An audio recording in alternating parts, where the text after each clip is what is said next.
मी इथे आमंत्रित करणारे केदारनाथराव घोरपडे यांना MMRDAचे माजी चीफ प्लॅनर, मुख्य नियोजनकार म्हणून ते कार्यरत होते. सध्या environment policy and research India private limited या संस्थेमध्ये ते सल्लागार आहेत. त्यांना भूगोल आणि नागरी प्रादेशिक योजना विषयामध्ये पदव्युत्तर पदवी आहे. MIT युनिव्हर्सिटीमध्ये व्हिजिटिंग फॅकल्टी म्हणून आर्किटेक्चर, इंटिरियर डिझाईन आणि प्लॅनिंग या विषयावर ते व्याख्यानसत्र असतात. त्यांची विकास कार्यातल्या अडथळ्यांबद्दल त्यांचा नेमका आणि सूक्ष्म अभ्यास आहे. रोटरी क्लबचे अभ्यासू आणि धडाडीचे कार्यकर्ते आहेत. निसर्ग वाचवा, वृक्ष वाचवा, पाणी वाचवा या अभियानाचे ते एक महत्त्वपूर्ण घटक आहेत. आपल्या मृत नद्यांचं आणि जलसाठ्यांचं पुनरुज्जीवन करण्यासाठी त्यांची नदी ते नाला आणि नाला ते नदी हे अभियान पण सुरू आहे.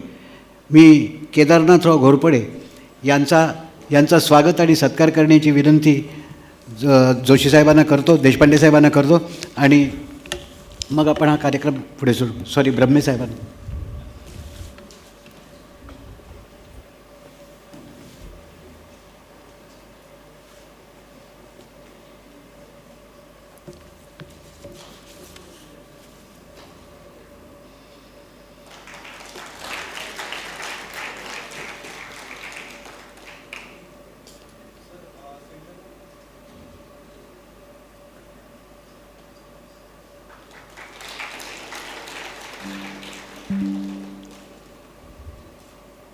आता आपण केदारनाथराव घोरपडे यांचे विचार ऐकूया. नमस्कार. माझं जे अकॅडमिक क्वालिफिकेशनबद्दल जे सांगितलं गेलं की मास्टर्स आहे, पण त्याच्यात एक विषय इम्पॉर्टंट आहे माझ्यासाठी की मी 9वी पास मराठी आहे. बिकॉज मी महाराष्ट्रात शिकलो नव्हतो आणि बाहेर होतो मोस्ट ऑफ द टाईम, म्हणजे नॉर्थ इंडियाला. तर इथे आल्यानंतर गव्हर्मेंट ऑफ महाराष्ट्राने सांगितलं की नाव पण राव होता, तो घोरपडे न होता. तेव्हा बायकोनी नाव बदललं. लोक म्हणतात की बायकोचं नाव घेतलंस का? मी सांगितलं की हो, बायकोचं नाव घेतलेलं आहे. Anyway most of us are ruled by them. तर एक की मी 9वी पास मराठीत आहे, त्यामुळे मराठीची जे अंडरस्टँडिंग आहे ती थोडी लिमिटेड अजूनही आहे. 42 वर्ष झाले इथे मुंबईत. पण बेसिक अंडरस्टँडिंग हे सांगतो आहे की मी जेव्हा हा जो नगरविकास हा टॉपिक आला आणि आपण सगळे नवी मुंबईकर जे आहात आणि बाकी पण आहोत, आय थिंक आपण नगरातच राहतो आणि नगराचं इकॉनॉमिक डेव्हलपमेंट फार इम्पॉर्टंट असतं. आणि ट्रेडिशनली जसं आधीचे वक्त्यांनी सांगितलं की industry has been the backbone of India's industrialisation as well as the urban development. हा एक बेसिक अंडरस्टँडिंग आम्ही घेऊन चालतो. आणि तसंच नवी मुंबईचं जे ग्रोथ किंवा डेव्हलपमेंट झाला ते पण because Thana Belapur industrial belt 1963मध्ये होता. And from there on we started with this activity. त्याचा आधी दोन अजून विषय I would like to share. की एक की माझ्यासाठी मी आर्ट स्टुडंट राहिलो तर मला सायन्स नेहमी एक इंटरेस्टिंग टॉपिक राहिलं. आणि बरंच वेळ करताना मला एक लक्षात आलं, व्हॉट इज सायन्स. आणि हा क्वेश्चन आजही आहे बिकॉज इथे विज्ञान परिषद आहे. तर मी नेहमी सांगतो की what is science. Science is nothing but everyday observation. आपण सतर्क राहिलो, आपण ऑब्झर्व करत राहिलो, जे काही आधीचे स्पीकर्सनी सांगितलं, I think we will be ultimately, ती आमची रिस्पॉन्सिबिलिटी आहे आपल्या पर्यावरणाला सांभाळायला. तर science is nothing but everyday observation. आपण ऑब्झर्व केलं की पाणी गढूळ आहे किंवा एअर पोल्युशन आहे किंवा सॉलिड वेस्ट आपण मॅनेज करू शकत नाही आहे, which is a basic science of living, sustainable living. आणि आता मी एक म्हणेन की बरंच वेळा आपण सगळे इथे बसलेले आहात, सस्टेनेबिलिटीसाठी मी आपल्याला सगळ्यांना प्लीज जरा उभे राहा. तर मी सस्टेनेबलचं फार सिम्पल मिनिंग देऊ इच्छितो. सगळ्यांनी प्लीज.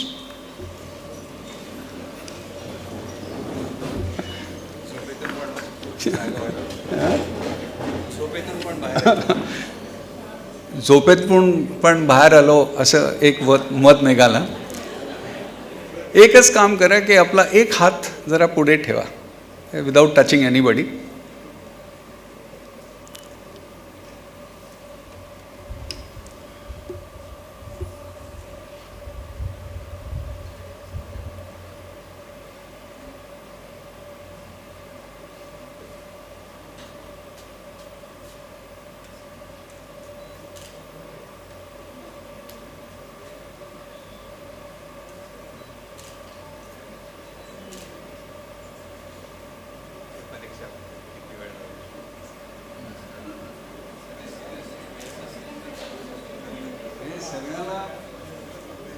Please sit. सगळ्यांना एकच लेवलला सस्टेनेबिलिटी नाही आहे. सगळ्यात पहिलं मत तो की त्यांचं सस्टेनेबिलिटी माझ्यासाठी असेल, इट्स अ बिग क्रॉस. मी नेहमी सांगतो आणि मी PhD करतो आता सस्टेनेबिलिटीवरती, आणि मला एक लक्षात आलं की सस्टेनेबिलिटीला एक कॉमन डेफिनेशन नाही आहे. It always says it's a amorphous state, म्हणजे वेग आहे. Sustainability itself is a very वेग टॉपिक, आणि मी त्याच्यावरती PhD करतो आहे, समजायचा प्रयत्न केला. आणि ह्याचं ओरिजिन्स मी शेअर करायचा प्रयत्न केला, ज्याचा कॉन्सेप्ट आपण नवी मुंबईमध्ये NNMC करते. तर एक लक्षात आलं की सगळ्यात पहिलं 1948 5 ऑक्टोबर IUCN म्हणून एक संस्था एस्टॅब्लिश झाली, म्हणजे international union for conservation of nature. हा तो का चालू आला? पोस्ट वर्ल्ड वॉर II जे डिस्ट्रक्शन्स एस्पेशली नेचरवरती जे इम्पॅक्ट झाले, that was the starting point where people started thinking internationally. आणि त्याच्यानंतर अजूनपर्यंत मी जे डेटा पॉईंट्स ट्रॅक केले, there are about 37 data points across the globe, right from IUCN के including COP 28, 24. I was part of COP 14. तर त्यामुळे एक लक्षात आलं की वी आर ऑलवेज टॉकिंग की हा जो डेव्हलपमेंट आहे, which is an interventionist. I am an interventionist. Navi Mumbai तयार झाला, TTC तयार झाला, everything is nothing but intervention. आपण इन्फ्रास्ट्रक्चर तयार केला, एअरपोर्ट तयार केला, किंवा काही ब्रिज तयार करा, it is nothing but intervening into the natural systems. आणि त्याच्यासाठी गव्हर्नमेंट ऑफ इंडियाने EIA एन्व्हायरमेंटल इम्पॅक्ट असेसमेंट्स हे करण्यात यावं. त्याच्याचबरोबर सोशल आणि त्याच्याचबरोबर एफिलिएटेड एक आहे की FDP. तर त्यामुळे हे जे ॲक्टिव्हिटीज 3 आहेत, हे सगळे industrial development, city development, infrastructure development, काही करा, आपण हा इनोव्हेटिव्हली हे करतोस. याच्यासाठी एक ऑर्गनायझेशन आहे NABET, त्याचं एक्रेडिशन लागते आपल्याला to become a member of that. तर हे 2 जे बेसिक अंडरस्टँडिंग्स आहेत. त्याच्यानंतर 1962 एक पुस्तक, I am sure some of you might have read, silent spring म्हणून कोणी ऐकलं आहे का? Silent spring. This was a book written by Rachel Carlsen.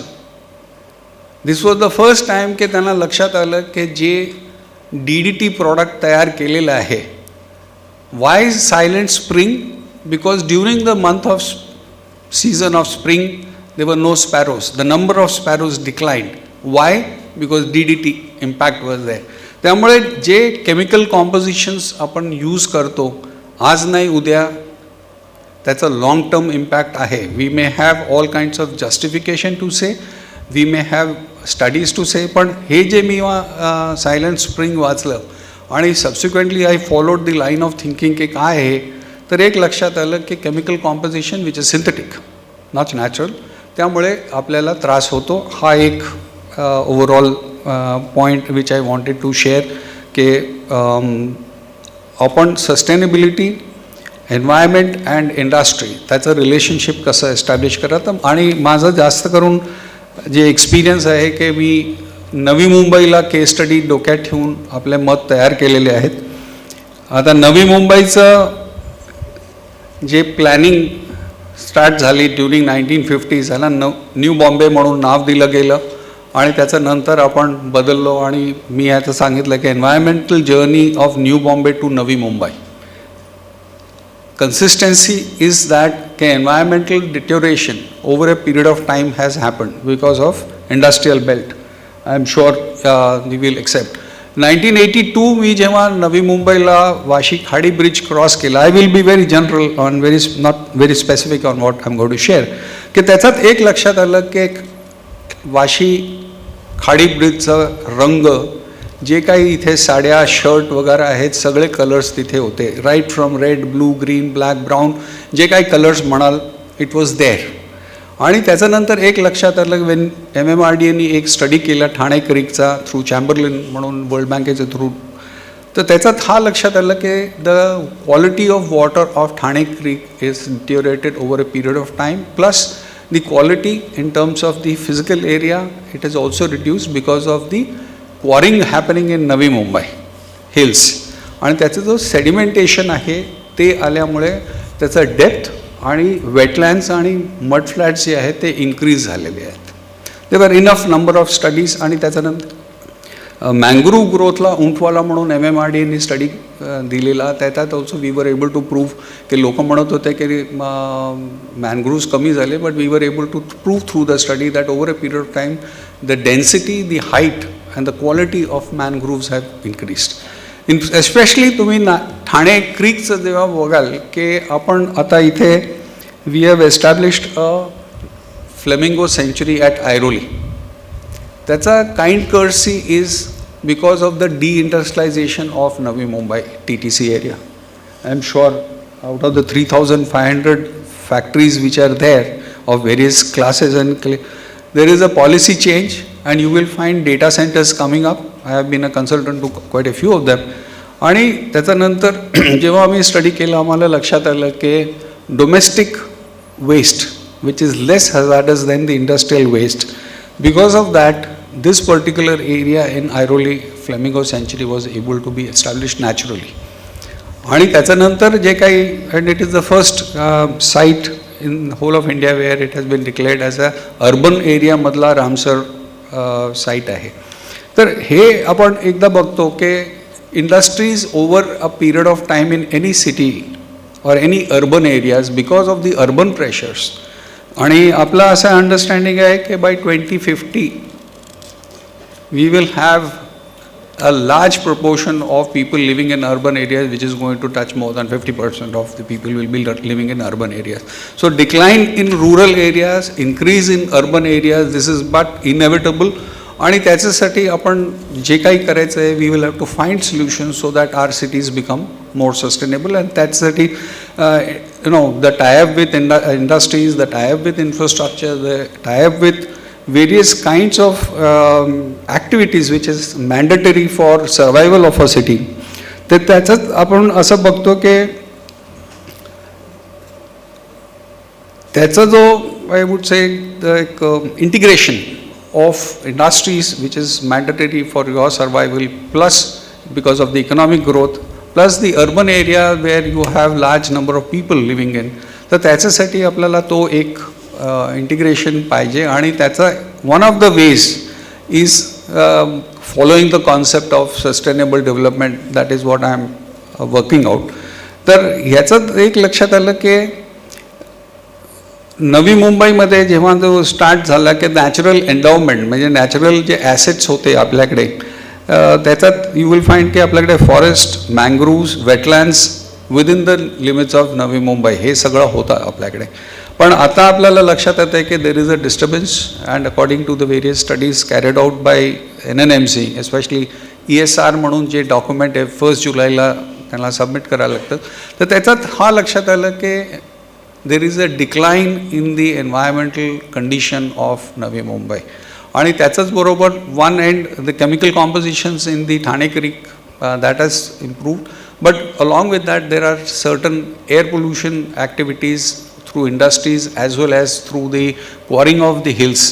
हे दोन आहे. and one of the highest areas where air pollution is happening is obviously around Uran area, because the hill cutting has been very very high and there is enough data and studies being proved.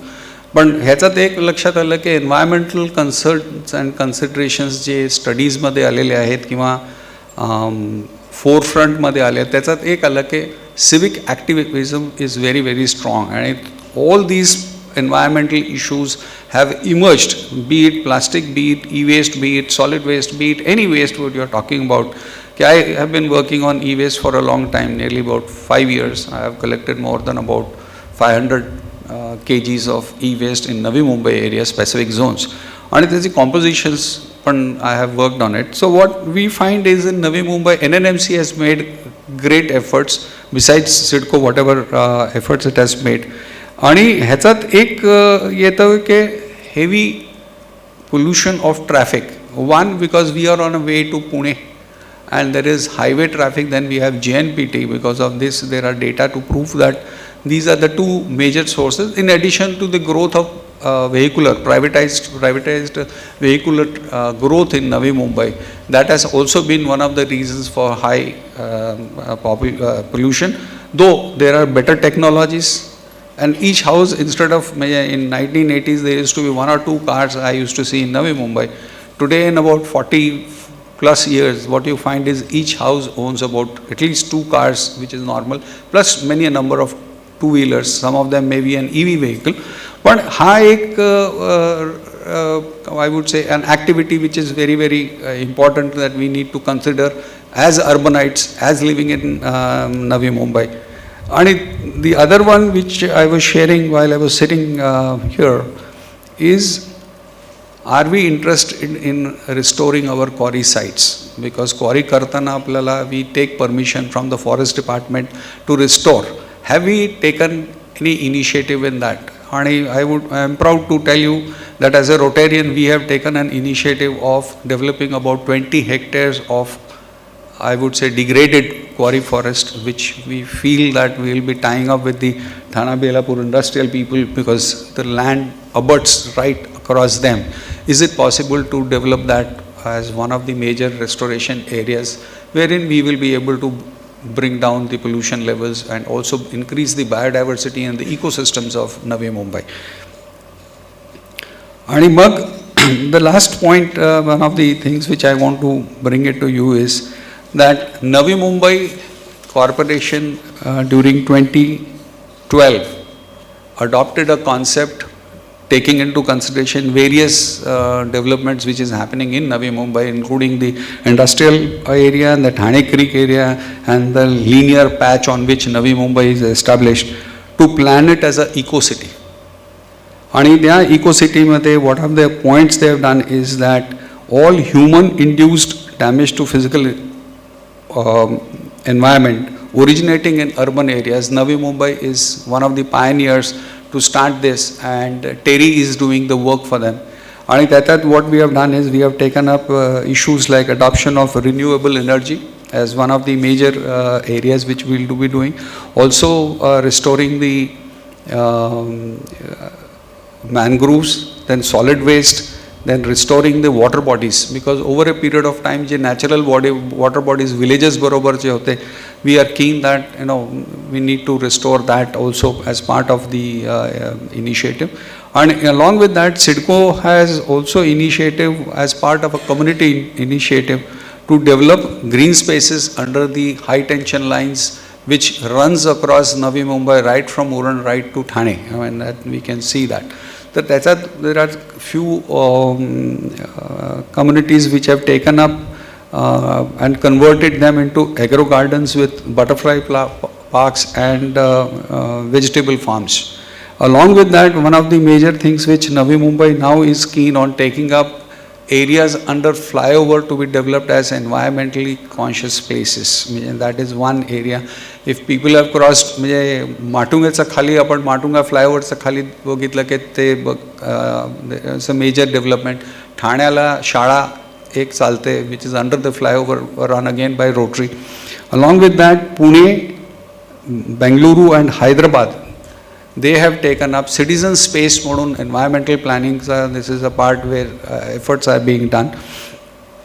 And as I see that, one, the awareness over a period of time, though environment was never part of the initial planning of Navi Mumbai, but in the next about 15 years, we can see that the positioning of Navi Mumbai into an eco-city and also being a carbon neutral city by 2030s seems to be our dream or a plan which has been worked out. So we as citizens are responsible for it, and whatever little we can do, simple thing I always say, start segregating your waste at home, start creating manure at home. At my place there are 5 bins which is being done. Also, if each one of you म्हणजे दरवर्षी कमीत कमी 5 झाडं तरी लावू शकता, आणि त्याला 5 झाडाला तुम्ही एक पॉईंटला ठरवा की मला हे सीड्स तयार करायचे आहेत, माझ्या घरी जांभळाचं, आंब्याचं, मग सुपारी आहे, जे जे मला भेटतात मी सगळं करतो, आणि I distributed through various community initiatives. I think finally it is you and me telling the government to do that, telling the policy will do and UN will do it or World Bank will do it, all that done, finally it's us. We need to take care of our environment. Thank you very much.